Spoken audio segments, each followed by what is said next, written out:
good. Thanks for your patience, everyone.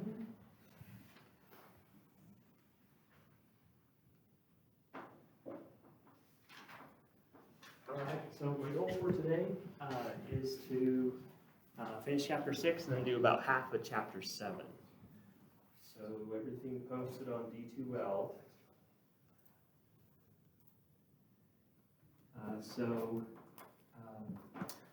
We've been talking about angular kinematics, so angular displacement, angular velocity, angular acceleration. So it's the analog of linear kinematics, only looking at rotation of bodies about a central axis. So when we talk about acceleration, there are two components of linear acceleration for a rotating body or object. Two components of linear acceleration for a rotating body or object. The first component is called tangential acceleration. And so for any point on a rotating body or object, this form of acceleration will be at 90 degrees or tangent to the circular path of motion. So it's equal to the product of two things, instantaneous angular acceleration and also the radius. So this is where we left off last time, showing that for a given angular acceleration, as the point on the rotating body gets further from the central axis, the tangential linear acceleration increases. So there's a proportionate relationship between tangential linear acceleration and the radius. So the radius goes up, the linear acceleration tangent to a point on a rotating body or object also increases as well. Okay, so that's the first component, tangential linear acceleration. The other component is called centripetal or radial acceleration. Centripetal or radial acceleration. This is also a form of linear acceleration, only it's directed towards the center. So it's directed from the body or object towards the center or axis of rotation. So there's two different names, centripetal or radial. Your textbook uses both of those terms. Okay, so there's two different methods of calculating centripetal or radial acceleration. So let's go over both of those methods. The first one you can see here, and then the second one, so my little bullets are a lot of order there, but okay, so radial acceleration or centripetal acceleration is equal to the product of the angular velocity squared multiplied by the radius. Okay, so that's the first way, calculating centripetal acceleration. Second way is down here. Okay, so right at the bottom of the slide there, centripetal or radial acceleration is equal to the square of the linear velocity divided by the radius. Okay, so two different ways to get to the same variable, radial or centripetal acceleration. So one of the questions you might ask is, how do I know when to use the top method, angular velocity squared multiplied by the radius, and how do I know when to use the bottom method, linear velocity squared divided by the radius? So we'll get to that in two slides. I'll give you some examples of how to know when to use each one. So a little bit more about the two components of acceleration for a rotating body or object. Again, they're both forms of linear acceleration for a body that is spinning around an axis. So as we said, the first component is called tangential. So that's 90 degrees to the circular path of motion. That's what tangent means, is 90 degrees from that path. So at the same instant in time, that same body will have a linear acceleration directed towards the axis. So two components. One component, centripetal, that's what keeps the body spinning in a circle, and the other is linear, 90 degrees to that circular path at one instant in time. This relates to Newton's second law. So centripetal acceleration is proportional to centripetal force. So remember Newton's second law, we express that mathematically as force is equal to mass times acceleration, right? Force equals mass times acceleration. Well, if you look right here, this is an equation where we can calculate centripetal force. So centripetal force is equal to mass multiplied by the ratio of linear velocity squared to the radius. Now all we've done is we're saying that, like we did on the previous slide, centripetal or radial acceleration, one way to calculate that is the square of the linear velocity divided by the radius. So all we're doing is taking this whole thing and we're replacing centripetal acceleration up here in this equation. So force is equal to mass multiplied by the ratio of these two, linear velocity divided by the radius, which is equal to the centripetal acceleration. So as centripetal acceleration goes up, the force that is directed towards the center of a rotating body also goes up in proportion to that. So there's a couple videos. Over the weekend as I was looking at this, I really got into looking at golf. So swinging a golf club is all about generating centripetal acceleration.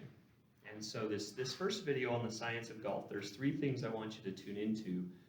The first one is torque. So when we swing a golf club, we generate torque, right? Torque is a force that causes rotation. So the force that causes rotation of a golf club comes from your muscles, right? So from twisting about the longitudinal axis of the body. And so the torque that we generate is essential to generating centripetal acceleration and also what's called the double pendulum effect. So maybe some of you in another physics class have talked about the double pendulum effect. So those three things, torque, centripetal acceleration, and the double pendulum effect. So let's take a look. This is about 5 minutes.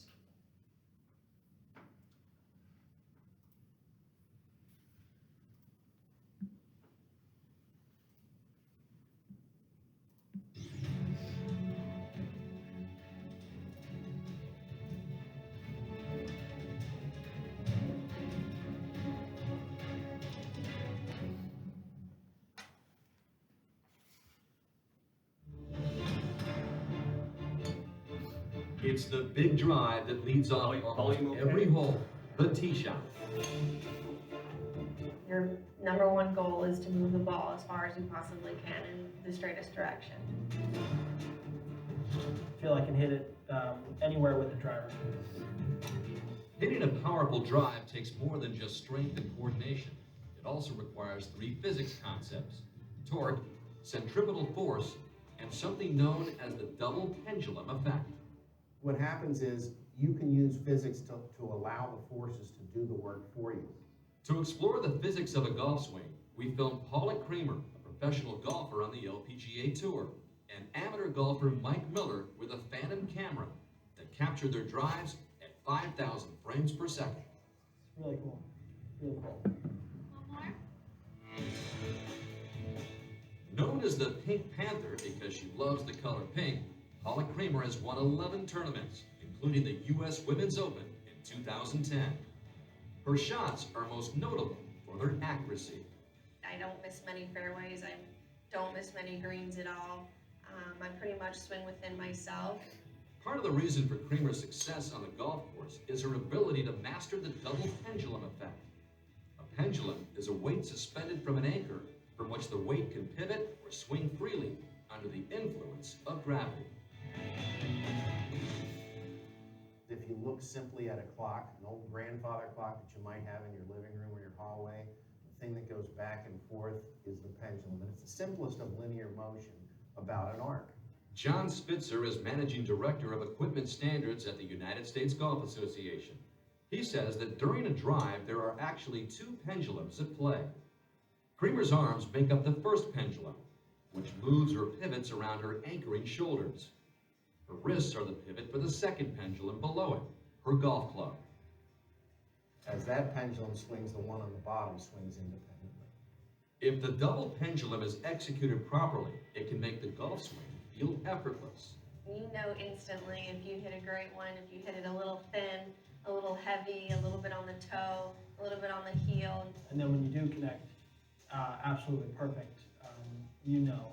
As of May 2013, Mike Miller is ranked 9th in the United States in amateur golf. His drives are most notable for their distance. That's one of the strongest parts of my game is driving.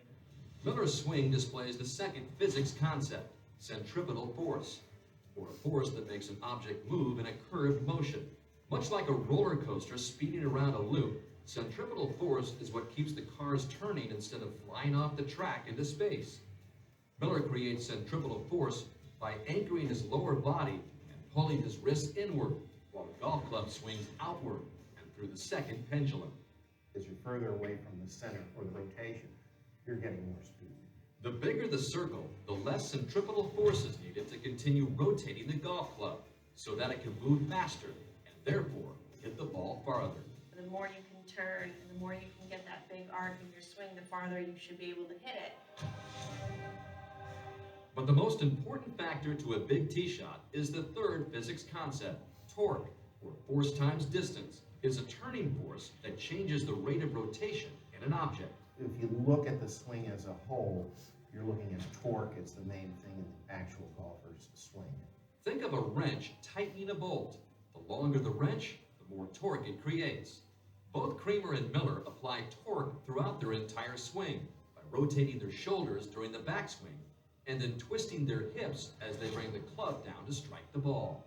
You're rotating as much as you possibly can with your shoulders, and then you're just letting it go with your hips.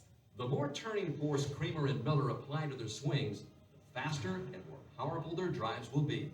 I was able to notice that how much torque I'm creating. I never really thought about it until you really see it in slow-mo with the phantom camera, and it's really cool. Torque, centripetal force, and the double pendulum effect, the key concepts and the physics of a golf swing. Okay, so there seems to be a connection between torque and club head speed. If we go back to last week with the video on Rory McIlroy, his hips generate an angular velocity of 720 degrees per second, which I think is responsible for a lot of that torque that is expressed out at the club head. So we know that the velocity builds as we go from the center of the body out to where the ball is impacted. So very last slide. So we've got two equations. One of them is a ratio. The other is a product, multiplying two things together. So how do you know which one to use? So it depends on the situation. It depends on the context. So remember that V subscript T is linear velocity. So linear motion can happen in two ways. We can have rectilinear motion, okay, so motion along a straight line, or we can have curvilinear motion.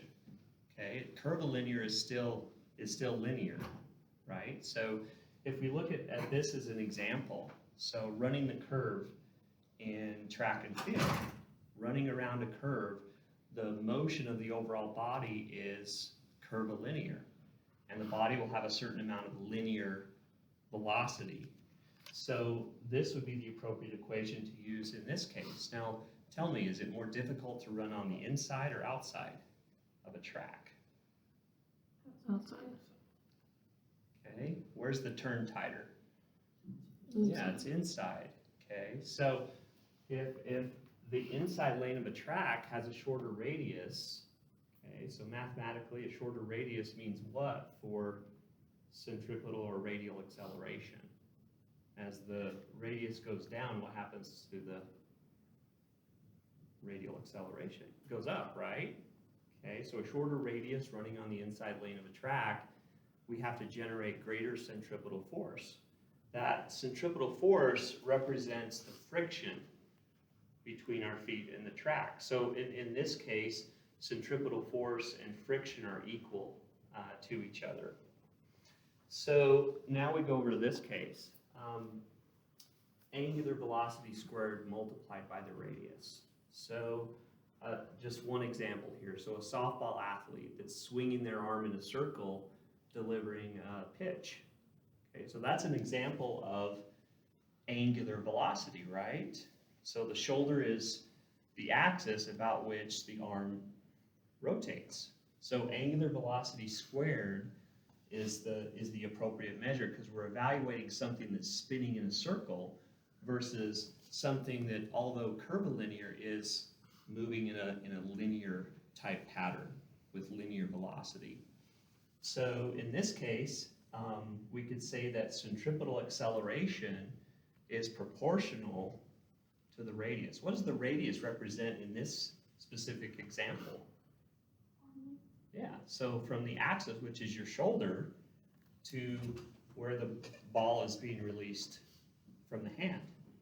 So you take two pitchers, and they're both able to generate the same angular velocity. So that's the velocity that the arm has as it's swinging in a circle in preparation for delivery. A pitcher with a longer arm for a given angular velocity will generate a greater amount of centripetal acceleration. So there would be an advantage there with a longer arm. Okay, so do you have any questions about one versus the other or anything from chapter 6 before we head into chapter 7? Okay, all right, so let's head out to chapter 7 then. Got another golf video for you in a few minutes.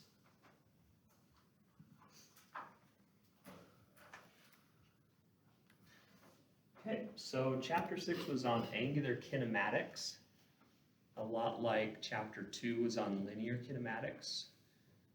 Chapter 7 is on angular kinetics, so a lot like chapter 3 was on linear kinetics. So kinetics means force. So just as we covered Newton's 3 laws in chapter 3 from a linear standpoint, we're going to be covering Newton's 3 laws from an angular standpoint in this chapter. And the same rules apply, it's just looking at something from a linear versus rotating around an axis in the case of angular. Okay, so it can get confusing trying to keep all the units straight. So this is table 1 from chapter 7, just comparing the units for linear motion on top versus angular motion on the bottom. So as we go through this chapter, this might be a good reference slide for you, so you're not confused on which type of motion and which units. So we'll go through a few problems where you'll have to solve and use these units for the answer.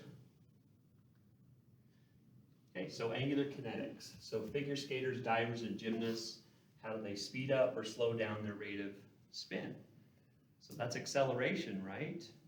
An object traveling in a circle can speed up or slow down based on how they do the movement, based on their technique, and how that technique might change. So time to talk about angular inertia. So how did we define inertia previously in chapter 2 or chapter 3? Inertia. What does inertia mean? It's the reason we wear seat belts in cars. Inertia. So it's a resistance to change in the state of motion. So to have a change in the state of motion, what do we have to have? So an object or body will just continue, in this case, moving in a circle, unless what? Yeah, so there has to be not a net force, but in this case, in this chapter, we replace force with torque. So an object or body will continue moving in a circle at the same rate unless acted upon by a net external torque. So we just replace force with torque, because what is torque? It's the tendency of a force to cause rotation, right? So that's the angular analog of force, is torque. So as we said, chapter 3, linear inertia is resistance to change in a state of linear motion. So Newton's first law is often referred to as the law of inertia. So from a linear standpoint, if all forces are in balance, then an object will stay at rest, okay, or it will continue to move at a constant velocity. So we have an imbalance in forces. So inertia is proportional to the mass of an object or body. So that makes sense, right? So a larger object or body is going to be harder to change their state. Speed up, slow down, or initiate motion from rest. So angular inertia, much the same way, we call it rotary inertia. So think of an object or body that's moving in a circle, that's spinning around a central axis. There are two factors that determine this. It's more difficult to change the rotary state of an object that has greater angular inertia. So let's go to these two factors. Angular inertia is sometimes called moment of inertia. So there's two things. The first one is mass. So that's similar to linear inertia, where linear inertia is proportional to mass. But something else with angular inertia has to do with the distribution of the mass.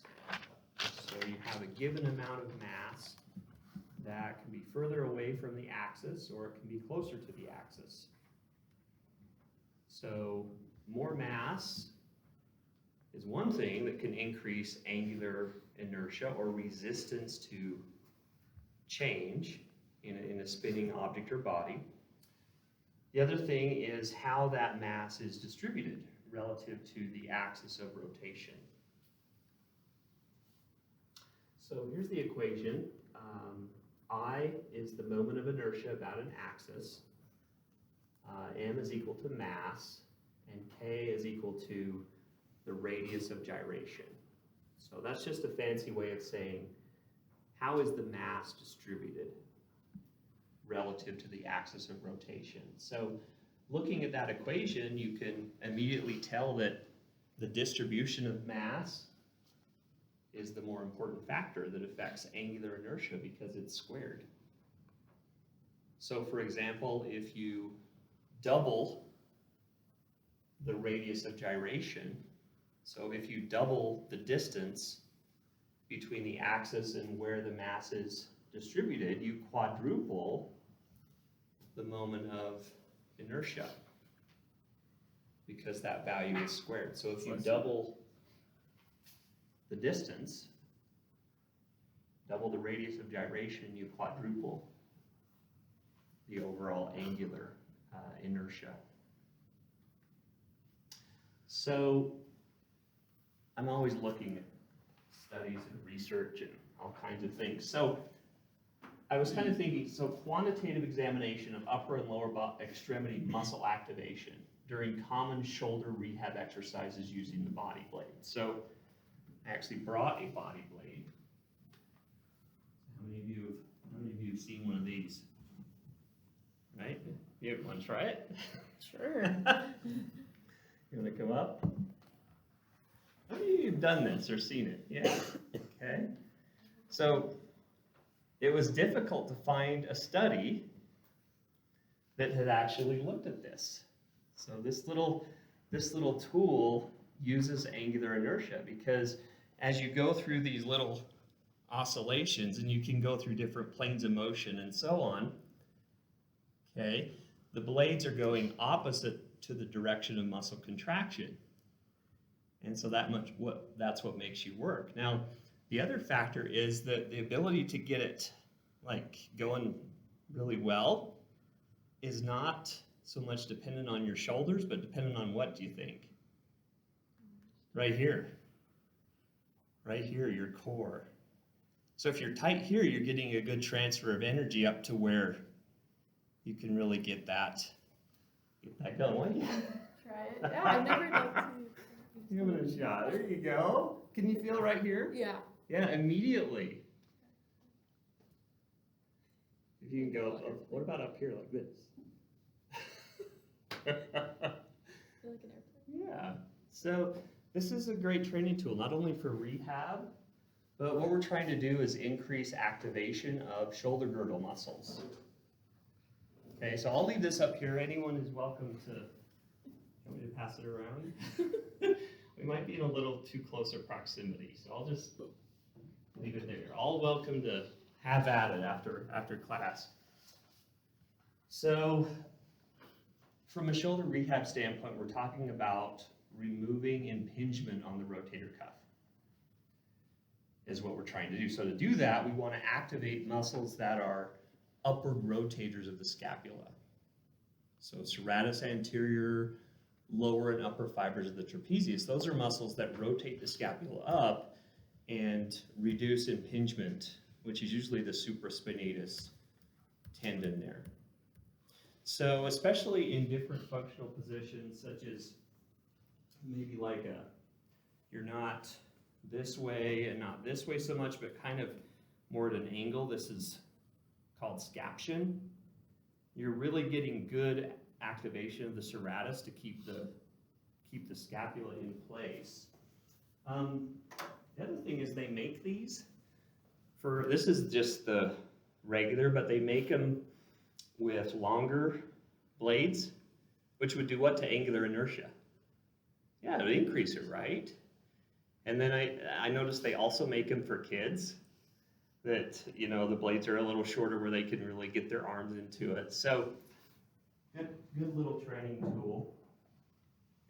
So this particular study, they looked at, you can go to it. This is just a few of this was done at the University of Arkansas, you can see, but they looked at different shoulder positions on activity of those scapular stabilizers. So this is the overhead flexion. This one I thought was really creative. So looking at a single arm, because we know that there are myofascial connections, like myofascial tracts that go from the shoulder on one side all the way through the hip on the opposite side. So going from the right arm across the back down into the left hip, which I thought was pretty creative. So they had two different conditions. They had a static one where they held this extended position, so it was more just one position. And then they had another dynamic physioball one where they were going up and down, flexion and extension, which was also kind of a progression from this one right here. This is what they have it. They called this the shoulder dump, but that was their name for it. So kind of taking it into a more functional type throwing motion, which I thought was really interesting. Then just the regular out to the side, which is probably the most popular one. Out to the front. But here's their results. So the infraspinatus, which is one of the posterior rotator cuff muscles. So you can see here overhead, the percentage of maximal voluntary contraction there. That's how you express your EMG values. But you've got overhead, you've got the physioball static condition. So that's holding the arm out and just oscillating from that position. Dynamic physioball, and then the shoulder dump there with the throwing motion. Lower trapezius and upper trapezius. These are key because these portions of the trapezius work together to upwardly rotate the scapula. So very important if you're trying to rehab from rotator cuff pathology, then you'd want good activation of these two. So we can see just right away, those physio-ball ones where you're combining extension of the torso with an active action with the arm really was great. Caused the most activation of those segments there of the upper and lower trapezius. So important for throwing type athletes. Okay, so more application here. So angular inertia, we had two factors, mass and radius of gyration, distribution of mass. So I know Corey's done this a lot. Anybody else done this type of thing? So that's kind of a, yeah, you guys have done that, right? So very challenging, right? You can't lift as much as you could with a more compact dumbbell, right? Because once that thing starts to spin, it's really hard to keep it from spinning because it has a lot of angular inertia. It's more spread out. So this is a tremendous exercise for not only shoulder stabilization, but you do these for a while and then you go back to traditional rows and it kind of feels easy. So doing kind of this non-traditional type training is a good thing. But it definitely illustrates this principle of greater angular inertia. Okay, so angular momentum. So analog means relates to, that's what that word means, relates to. Analog of linear momentum. So linear momentum is equal to mass multiplied by velocity. You already knew that. We've talked about the impulse momentum relationship. So you apply a net force over a period of time, and because mass is constant, the force applied over a time period acts to increase or decrease velocity, which is pretty much the definition of acceleration. So angular momentum is similar. Rather than capital L, it's a capital H. And so you have angular inertia, which is I, okay, moment of inertia, angular inertia, multiplied by not the linear velocity, but the omega symbol here would be angular velocity. So the difference, just like with angular inertia, has to do with how the mass is distributed. So that's the key difference between angular momentum and linear momentum. Angular momentum, we're concerned with how the mass is distributed relative to the axis. Now, I want you to look at these two components that comprise angular momentum. There's an inverse relationship between these two. So as angular inertia goes up, in other words, as the mass is distributed further from the axis, okay, so higher angular inertia, distribution of mass is more spread out, the angular velocity goes down.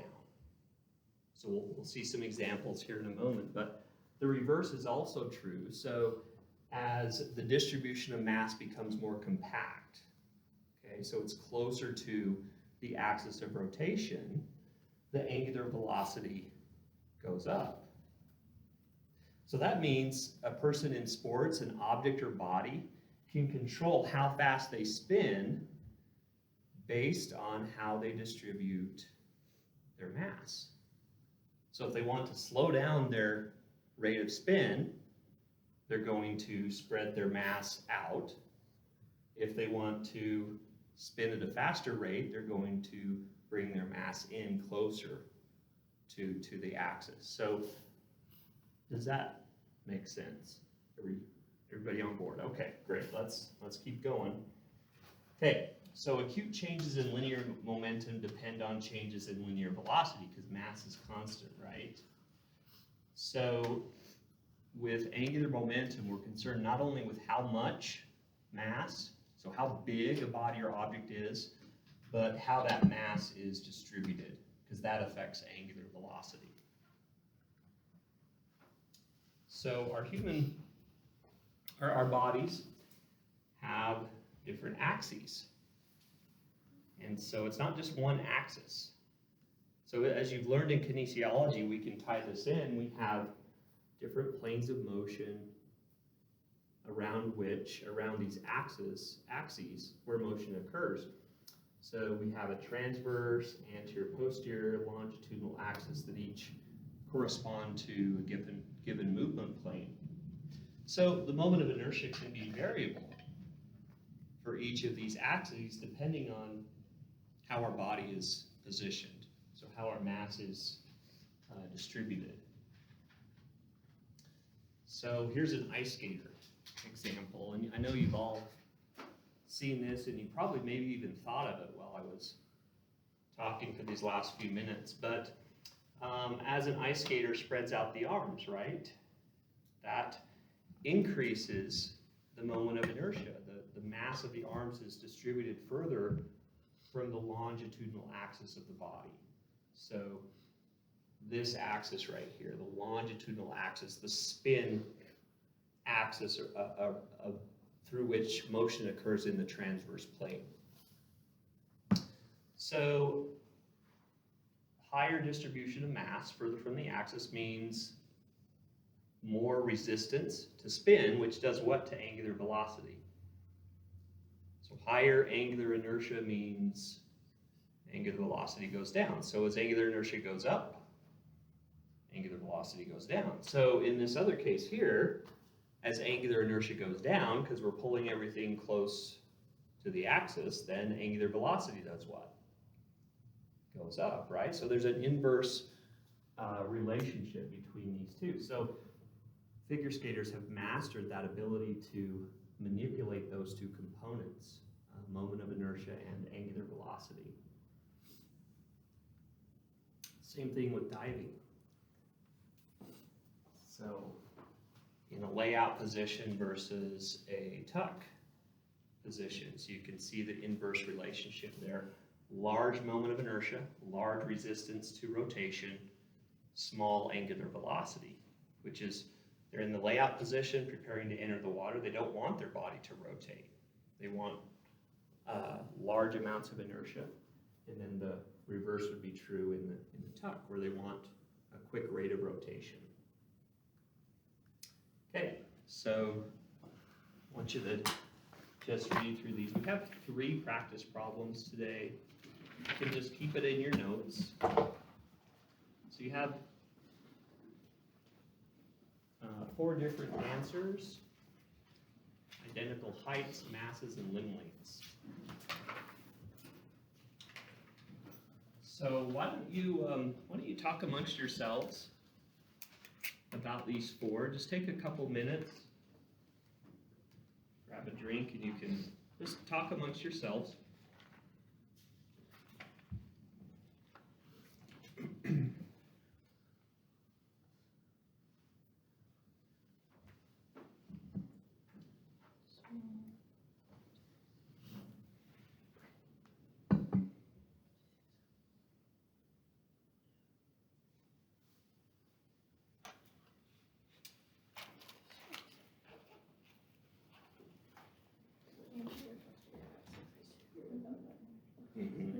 Yeah, so Courtney just said a good point that anterior posterior axis is, go back a couple slides. This one right here through the umbilicus there.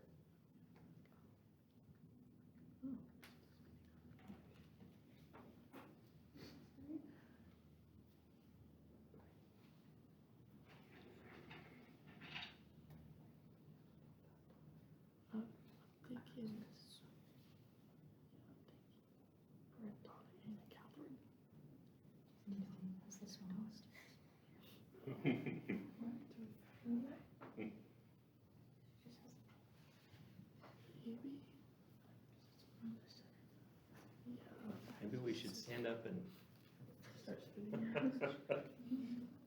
Right. Right. It's like she's kind of dark, and then she started with the leg after. Then was these two that have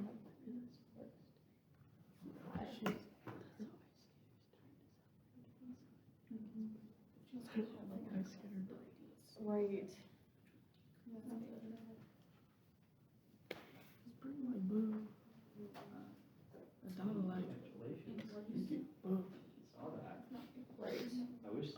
they were extremely warm. Yeah. Right, that's what I'm like. 1609, is that The the Catherine's cutoff? last. Then you've gone sub think. 16. So you're starting out the season pretty good. You have a goal in mind?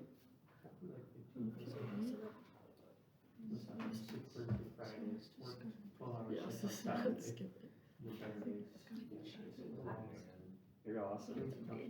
Anna's definitely. I'm excited to see. That's great. Right.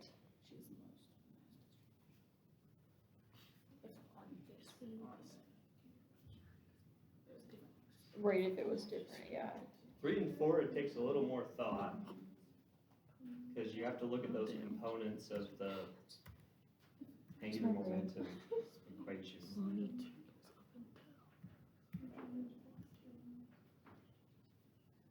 The lowest. Oh. Yeah. So, Yeah. yeah, I'm just interested in the lowest. Well, let's pull it back together here. So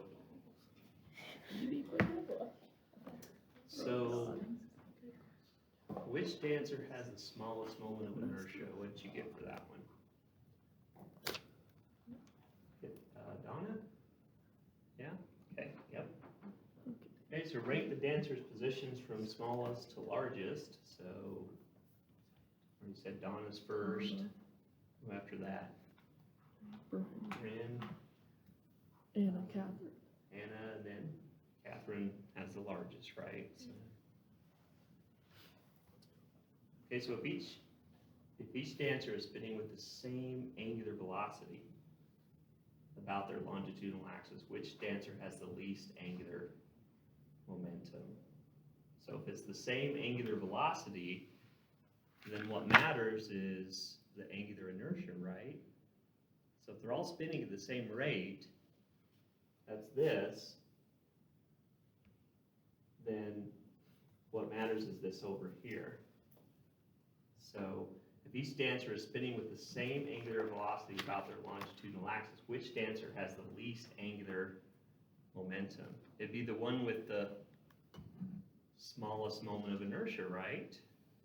Because if this is the same for everybody, the one with the least is going to be the one that has the least amount of angular inertia. So that'd be Donna for that one. Can you explain why Donna has the smallest? Donna, because she's tucked in just tight to this. Yeah, well, it's just this axis here. So the arms are pulled in. There's less of a moment arm between here and where the arms are. Yeah. Does that make sense? Okay. So if each dancer is spinning with the same angular momentum, so now this is the same, about their longitudinal axis, which dancer is spinning with the lowest angular velocity? And so that would have to be the one that has the highest angular inertia, right? So same angular momentum. Everybody has the same angular momentum, which means that inertia and velocity have to be different in each case to equal the same amount.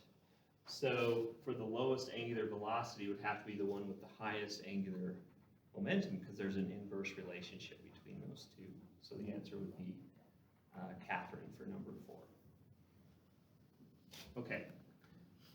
So similar, shorter this time. So talk amongst yourselves, see if you can come up with the answer.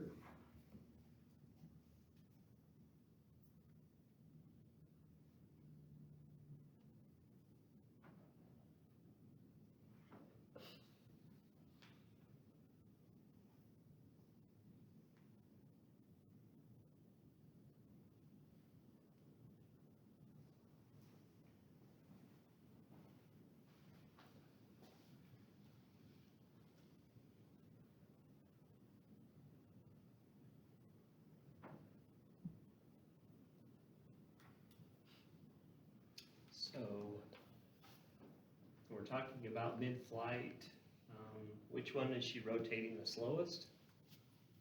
The first. Here, right? Okay, which one rotating the fastest? 3. Could be, well, I'd say since the knees are flexed, this is probably the one. With the least inertia means higher spin velocity.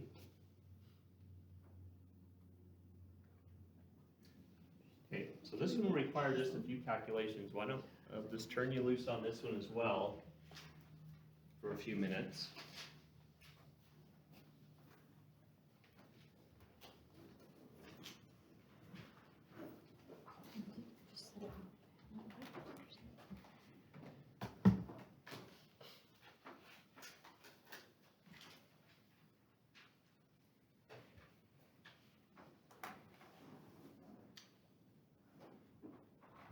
So this is really just an objective way of looking at the inverse relationship between moment of inertia and angular velocity.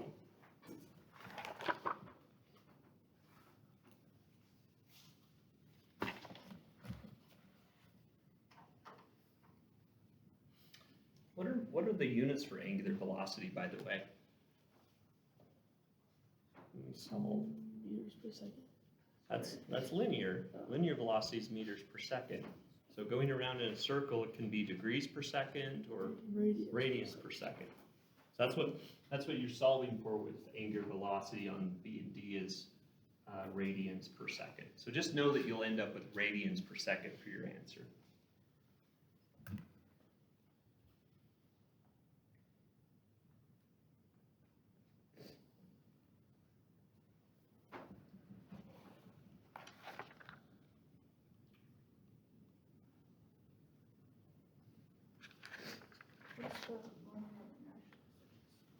That's this equation. So Yeah, like your the, mass and then the radius of gyration does it have like meters per second squared, or does it? so that's the distance between the axis to where the mass is concentrated. So it is in meters. Yeah.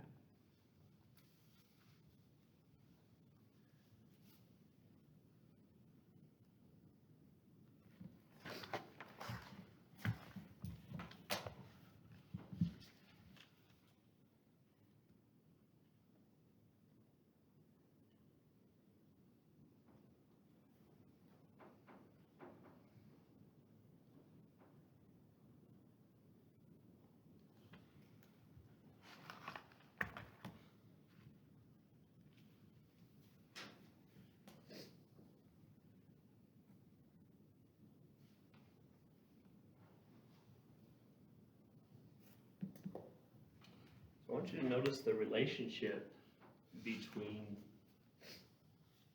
she cuts her radius of gyration in half from 0.4 to 0.2, and what fold decrease do you get in moment of inertia by doing that?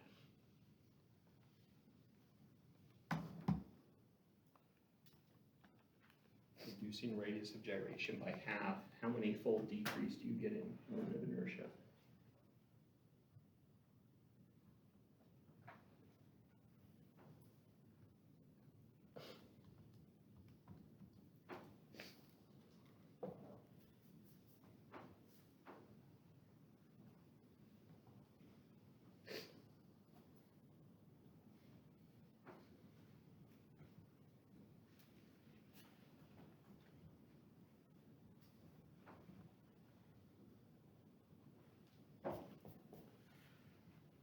And then if moment of inertia decreases, what's the relationship? How many fold increase do you get in angular velocity?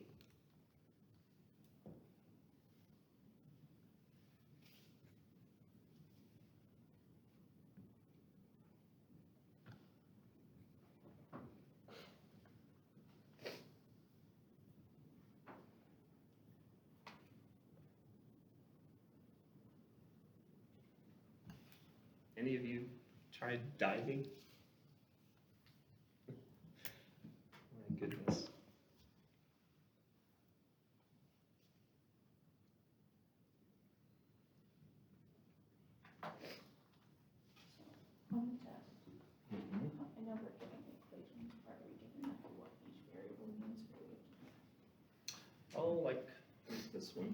So, So we have to know what. oh yeah, well, it's pretty well spelled out there with Just like, radius. yeah, I was thinking like for like angular velocities, the W thing. Yeah, I mean, if you review, you'll know what angular velocity is. So at takeoff, Lisa's moment of inertia, what'd you get? Could be 8? Yeah.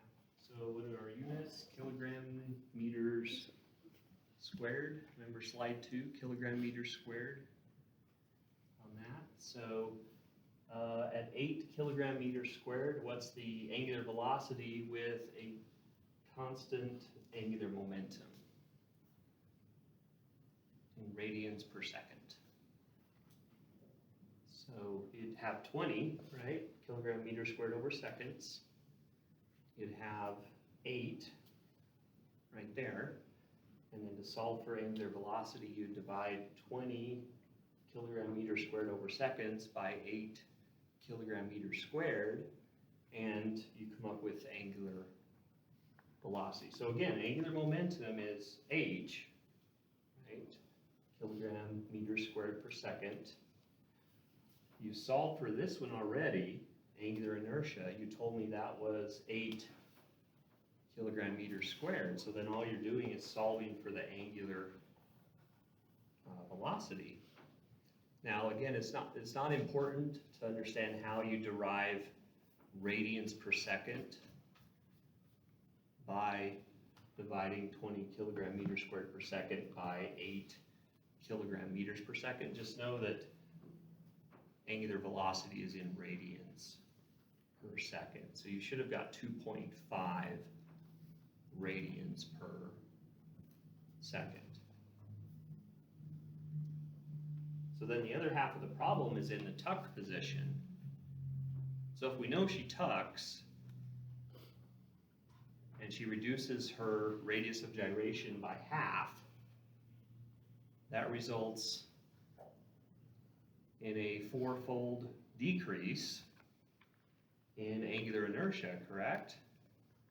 So going from 0.4 to 0.2, because radius of gyration is squared, results in a 4-fold decrease in angular inertia. So now her angular inertia is not 8 anymore.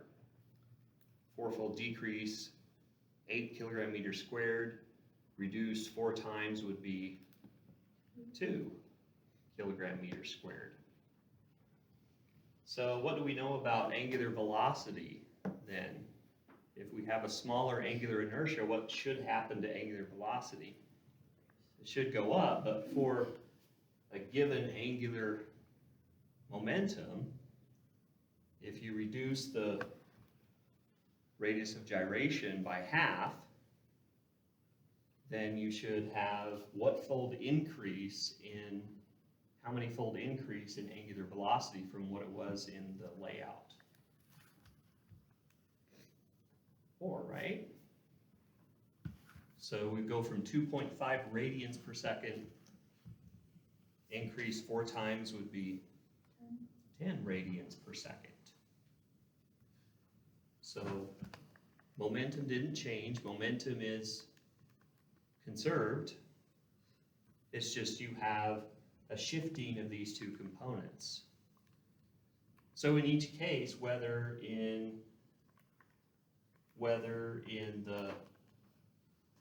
the initial position, okay, at takeoff, or in the tuck position, angular momentum is the same. It's just in the first case, A and B, you have a high angular momentum and a smaller velocity. In the second case, you have a lower angular inertia and a higher velocity. But the product of those two, okay, so 8 times 2.5 is equal to 20, right? And then 2 times 10 is equal to 20. So momentum is conserved, assuming there's no other outside forces. So you just have a trade-off between the inertia part and the angular velocity part. Questions? Yes? How did you get that it was a 4-fold then? 4-fold Yeah. decrease. So Up here, we calculated it as 2.5 radians per second, right? So the answer down here is 10. So 2.5 times 4 is 10.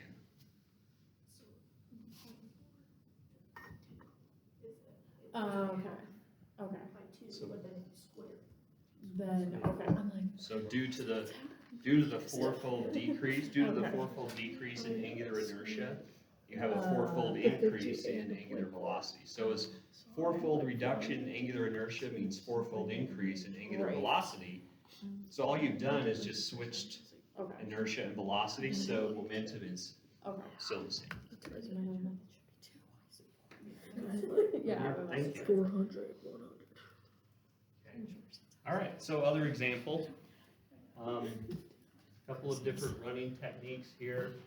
From a mechanical standpoint, Y is flexing the knee of the recovery leg, that's this leg. Flexing the recovery leg more, the leg that is swinging forward, a more effective sprinting technique versus keeping the knee more extended, like in this case. So if you want to run fast, you want large angular inertia or small angular inertia in the leg. So as angular inertia goes up, what happens to how fast you can swing your leg? Down. Goes down, right? Smaller velocity means moving slower. Okay, so we flex the leg a little more, what happens to angular inertia? It goes down, right? Because you're bringing the mass closer to the axis. What's the axis in this case? The hip. So if you flex your knee, you're bringing the total mass of the leg closer to the axis. So angular inertia goes down, which means angular velocity does what? It goes up. So you're bringing your leg through faster. So runners like Bryant do drills where they practice bringing the heel up close to the hip and so on to facilitate faster recovery of the swing leg. So here's a great still frame of Carl Lewis, one of the greatest of all time. You can see the still frame here where the heel is pulled up nice and close, where you can get a nice, fast swing speed of the recovery leg. Okay. All right, so got another golf video coming up, so let's hang in there. So I want you to follow through with me on this. So all of these pictures and stuff are right in the textbook with great explanations and things. So if the way I'm explaining it isn't quite there for you, come to office hours, maybe we can talk about it a little more, just check in with the textbook, and it's all right there. So along the longer radius of a driver, okay, so that's the radius, okay, causes a larger linear velocity at the striking end of the driver. Okay, so remember, V subscript T is linear velocity, which represents impact velocity, which, remember from the videos last week, the club head is reaching speeds of 121 miles per hour on impact. That's linear velocity. So as the club head length goes up, the linear velocity goes up if the swing velocity remains the same. So if this factor right here, this omega, this angular velocity, if it stays the same. So the caveat to that is that what happens with a longer club? Angular inertia goes up, right? Longer club means more resistance to being swung. Okay, so angular inertia goes up with a larger club due to greater radius of gyration. So the caveat to all of this is golf manufacturers are trying to go with a long club, but what do they also have to do if you have a longer club? You've got to keep the mass the same as a shorter club, or actually find a way to reduce the mass. So they want materials that are really strong, but also really light. So that's where you get into titanium material, which is strong but also light. So they're able to lessen or maintain the mass of the club with a longer club, which mathematically gives you that greater impact velocity.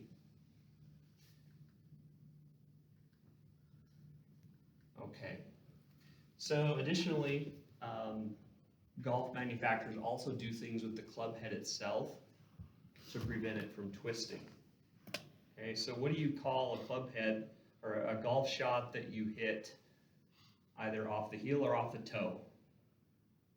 It'd be like a hook, or isn't that what it is? A hook, or what's it off the other side? Is it shank? Is it? Maybe I'm trying to. I think that's what it is. But the twist axis as well. You want to hit the ball on the center of the club, so you don't want the club to twist in one direction or another. So this video is about the design of club heads in golf to reduce or to increase the angular inertia so the club doesn't twist as much, so you get a square impact on the ball.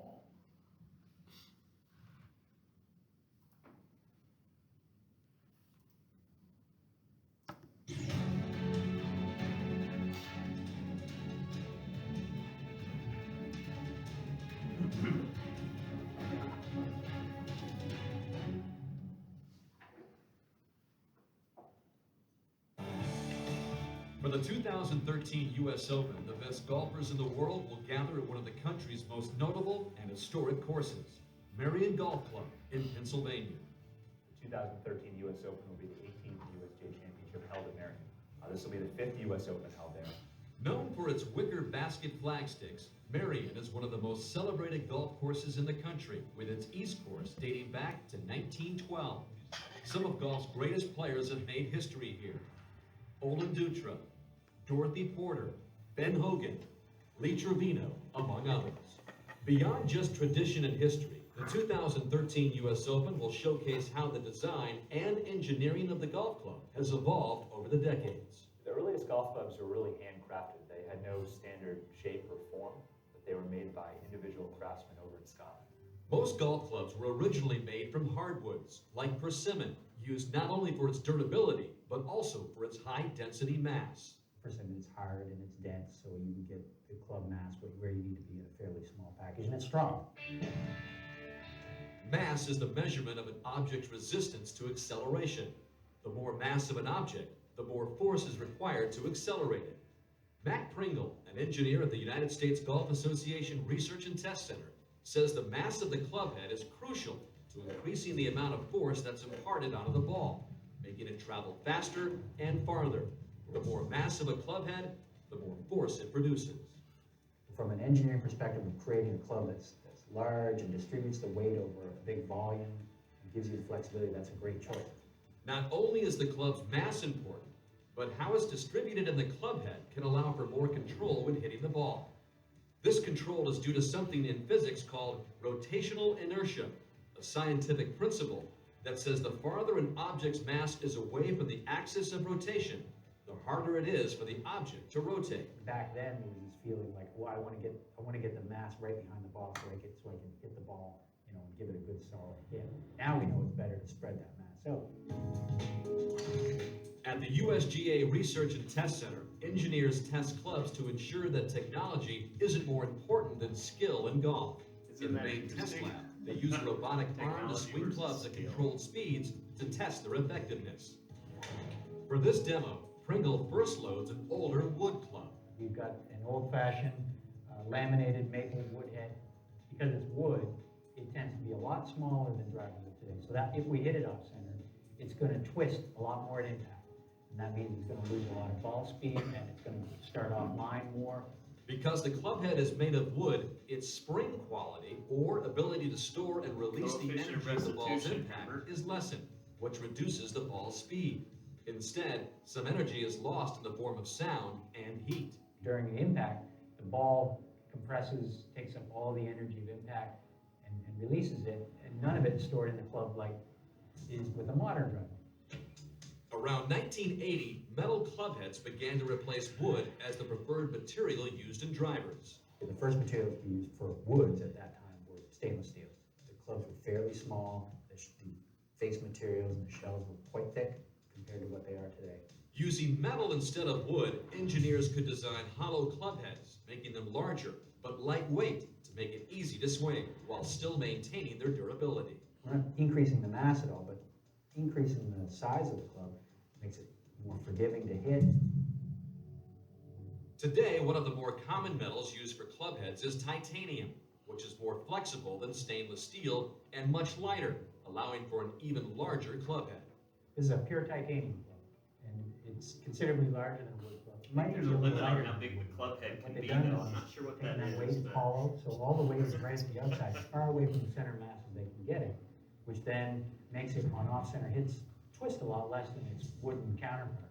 The modern club also increases the spring quality of the club head when it impacts the ball. It's got a fair amount of spring to it, so when it hits that ball Coefficient at of 110 restitution. or 120 miles an hour, it compresses a little bit. Upon impact, the titanium club head stores some of the energy, then releases it into the ball, causing the ball to travel faster. So the ball speed off of this is going to be considerably higher than a wooden club, even at the same swing speed. Today, the evolution of the golf club continues, with engineers using a variety of new materials and designs to help disperse the mass of the club and deliver the perfect impact to the ball. A modern adjustable driver would probably have stainless steel in it, titanium, aluminum, some carbon fiber, all those things. There could be, half a dozen materials in a driver today. While club technology has dramatically evolved since the first U.S. Open in Marion, the USGA continues to ensure that skill, not technology, determines the world's best players as they compete for the 2013 U.S. Open title.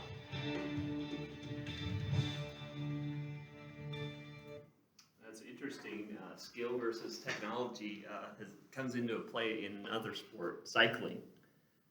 So the record for riding a bicycle for 1 hour was originally set by Eddie Merckx back in the 70s. And of course, all the technology with bikes and things, they wanted to do a test to see how much of the improvement in the record was due to the bike versus the athlete.